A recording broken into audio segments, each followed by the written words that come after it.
నమస్తే, welcome to Lakshmi film book. Recent గా కవల పిల్లలకు జన్మనిచ్చారు రామ్ చరణ్, ఉపాసన. మెగా అభిమానులతో పాటు ఇండస్ట్రీలో ఎంతో మంది సెలబ్రిటీలు వారిని విష్ చేస్తున్నారు. ఈ క్రమంలో నందమూరి నటసింహం బాలయ్య బాబు కూడా రామ్ చరణ్ కోసం స్పెషల్ గిఫ్ట్ పంపించాడట.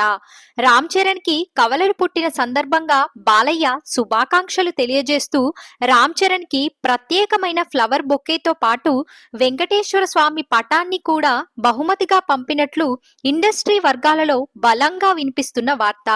ఇది నిజంగా అభిమానులు ఊహించనిది. ఈ విషయం తెలుసుకున్న రామ్ చరణ్ ఫ్యాన్స్ బాలయ్యకి తమ అభిమాన హీరో పట్ల ఉన్న ప్రేమపై కృతజ్ఞతలు తెలియజేస్తున్నారు. మరోపక్క అదే నందమూరి ఫ్యామిలీకి చెందిన జూనియర్ ఎన్టీఆర్ అయితే అందరికంటే ముందుగా రామ్ చరణ్ కి సోషల్ మీడియా ద్వారా శుభాకాంక్షలు తెలిపాడు. ఇలాంటి మరిన్ని మూవీ అప్డేట్స్ కోసం మా ఛానల్ ని సబ్స్క్రైబ్ చేయడం మర్చిపోకండి.